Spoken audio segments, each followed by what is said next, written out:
عامر خان سے میری ملاقات ہوئی، میں نے اس کو کوئی دین کی بات نہیں کی، صرف محبت تھی. اب تک اس کے میسج آتے کہ میں زندگی میں کسی سے متاثر نہیں ہوا، تم پہلے آدمی ہو جس سے میں متاثر ہوں. میں نے کوئی جادو کیا، صرف محبت.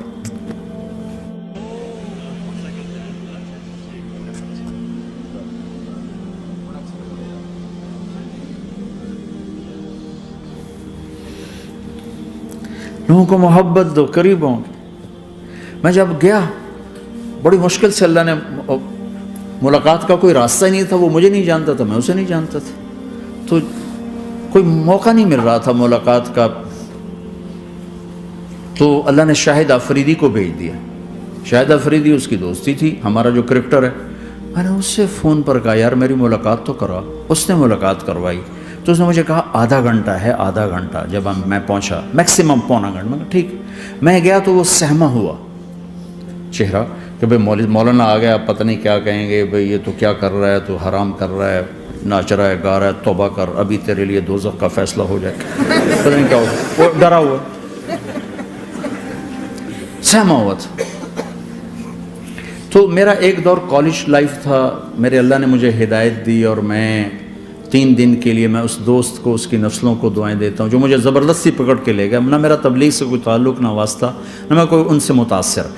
ایک لڑکا تھا، بنگالی تھا، گشت کرتا تھا، لیکن میں اس سے ذرا متاثر نہیں ہوا. میرا دوست متاثر ہو گیا تھا، تو میں تو ان کے قریب سے نہیں گزرتا تھا. تو وہ اور میں اسکول میں اکٹھے آ رہے تھے، کالج میں اکٹھے آ رہے تھے. تو وہ متاثر ہوا، وہ 3 دن کے لیے جا رہا تھا. تو مجھے بتائے بغیر میرا ہاتھ پکڑ کے لے گیا، مجھے کام ہے چلو میرے ساتھ. اور میں اس کو انکار نہیں کر سکتا تھا، یہ میرا اس کا تعلق. اب بھی اسی طرح بھائیوں جیسا تعلق. میں اس کا احسان ماں، مجھے زبردستی لے گیا. ہمارے پنجابی کی مثال ہے، کبے نو لت لگی وہ سدھا ہو گیا. وہ جو ہوتا ہے ہنچ بیک ہوتا ہے نا، اس کو کسی نے لات ماری تو وہ سیدھا ہو گیا. مہربانی بھائی تیری لات سے میں سیدھا ہو گیا. تو مجھے تو وہ کبے والی لت پہ گئی. تو اللہ نے مجھے اس طرف لگا دیا. اور جب میری کالج لائف، میں نے کالج کا بہترین سنگر تھا، اسکول کا بہترین. یہ جنید جمشید کیا ہے جو اس زمانے میں یہ سارا کو ٹھا میں نے سارا کیا ہے.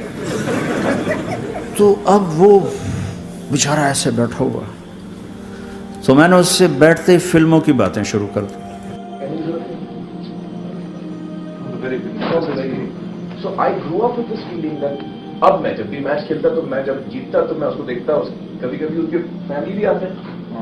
اب دیکھیے کوشش تو کر رہا ہوں میں جیتنے کی. اب جیتنے کے بعد اب جب میں اسے اور تھوڑی دیر بعد کہ میں نے محسوس کیا کہ فرام 60 to 72 جو فلم انڈسٹری کو جتنا میں جانتا تھا اتنا وہ نہیں جانتا تھا.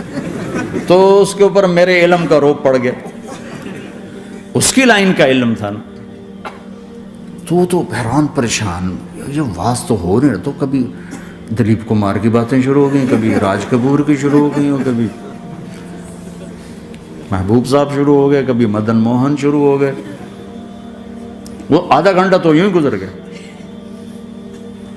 تو آدھے گھنٹے کے بعد میں نے کہا جی ہمارا تو ٹائم اوور کا نہیں، اٹھیں چلے ادھر چل کے بیٹھتے. میں کھانے کی ٹیبل پر تھا تو وہاں جا کے بیٹھ گئے. پھر وہیں باتیں شروع ہو گئیں. جب اس کا سارا خوف دور ہو گیا اور ریلیکس ہو گیا، اس میں پونے گھنٹے سے 50 منٹ گزر گئے تھے. تو پھر میں نے کہا عامر بھائی آپ حج پہ آئے ہیں، اگر آپ اجازت دیں تو آپ کو اپنے نبی کا حج سنو. کہنے لگے ہاں جی ضرور سنائی. پھر میں 1.25 گھنٹہ بولتا رہا اور وہ ایسے کر کے یہاں سے وہ یوں نہیں ہوا. 1.25 گھنٹہ ایسے بیٹھ کے یوں سنتا، ہلا نہیں اپنی جگہ سے. لوگ محبت کے بھوکے ہیں، تم فتوے دینا شروع کر دیتے. 2 گھنٹے کی ملاقات کے بعد جب ہم نکلے تو نیچے تک چھوڑنے آیا عامر خان. حج کے بعد میں نے کہا ایک ملاقات اور ہو جائے گا، ضرور ہوگی. پھر اس کا میسج آیا کہ میں مدینے چلا گیا ہوں، معذرت چاہتا ہوں. میں نے کہا میں مدینے آ جاؤں گا. میں مدینے پہلے ہو آیا تھا حج سے پہلے. تو اس نے کہا کہ آپ 14 تاریخ کو آ جائیں، 4 سے 6 کا ٹائم میں نے آپ کے لیے رکھا ہے. تو میں جنید اور ایک اور ساتھی ہم دوبارہ وہاں چلے گئے 4 بجے. 4:15 ہم اس کے ساتھ ہماری سٹنگ شروع ہوئی. 4:15 سے 10:15 تک 6 گھنٹے مسلسل، اور اس کے ماتھے پہ ذرا نشان نہیں آیا کہ میں بور ہو رہا ہوں. اور اس کے بعد ہم اٹھے، اس کا جی نہیں چاہ رہا تھا کہ ہم اٹھ کے چلے جائیں. محبت. پھر ایک امتحان پڑ گیا. میں اجتماع میں تھا رائمنڈ کے پچھلے سال، اس کا میسج آ گیا میری فلم تلاش آ رہی، اس کی کامیابی کی دعا کرو. اے چنگی بات. میں کہا اب کیا کروں، جواب دینا بھی ضروری، دعا بھی نہیں ہو سکتی، کیا کروں. تو جب وہ میسج آیا تو میرے سامنے کوئی 10-12 علماء بیٹھے تھے. میں نے کہا بھائی یہ میسج ہے، اس کا جواب. کہا جی یہ ہمارا فیلڈ نہیں تمہارا ہے، تو ہی جواب دے. میں سارا دن سوچتا رہا، مجھے کوئی جواب سمجھ میں نہیں آیا کہ جان بھی بچ جائے، جواب بھی چلا جائے. پھر اگلا دن بھی گزر گیا، مجھے کچھ سمجھ میں نہیں آیا. میں عصر کا وضو کر رہا تھا، ایک دم اللہ نے ایک مضمون دل میں ڈالا. تو میں نے فوراً بیٹھ کے اس کو میسج کیا کہ عامر بھائی، جو کریٹو ہوتا ہے نا ذہن، یہ اللہ کسی کسی کو دیتا ہے. تخلیقی ذہن یہ اللہ تعالیٰ کسی کسی کو دیتا ہے، ہر ایک کو نہیں دیتا.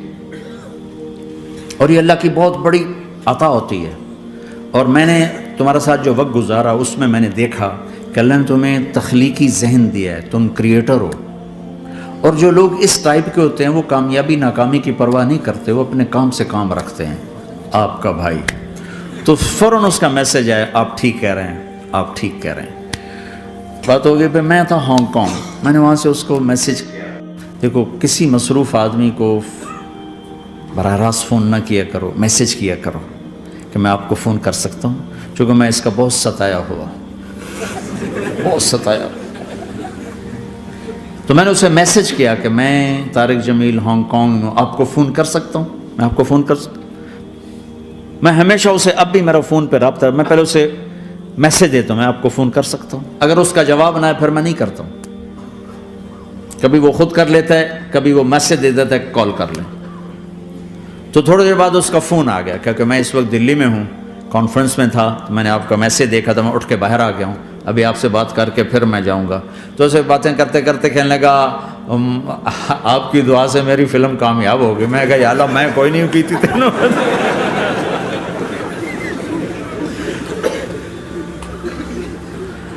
بھائیو محبتیں بانٹو، نفرتیں تو پہلے ہی بہت پھیل چکی. نشہ پلا کے گرانا تو سب کو آتا ہے، مزہ تو تب ہے کہ گرتے کو تھام لے ساتھ. For you right now, because either you are in Chicago and I have not been around, yeah. You went for Hajj recently as well. That's right. How was that experience, sir? Probably one of the most amazing experiences of my life. Very difficult to describe in words. The first time that you see the Kaaba and the whole experience of, so many people from different parts of the world speaking different languages, people of different colors, different creeds, different backgrounds, different societies are all converging for this one thing. It's quite a fascinating sight, and certainly it's a once in a lifetime experience. Something very core and something very and probably I think for a Muslim it's one of the most important events of your life. In fact, I think you become like maybe a symbol of what should be an ideal son in India. And my mother told me in a very subtle manner that I just read about Amir has taken his mom for Hajj and all.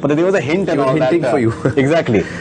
I'm really happy that I could do this for my mother. I'm very happy that I could take her. But I don't think that I have done even one fraction of a son's responsibility, because I think that what a mother goes through when she gives birth to a baby, the labor she goes through, the 9 months that she carries you, and then every moment that she looks after you after you're born, she carries you in your lap, and every breath that she takes, and every time she gets tired and she puts you down, what I have done does not even account for one of those breaths.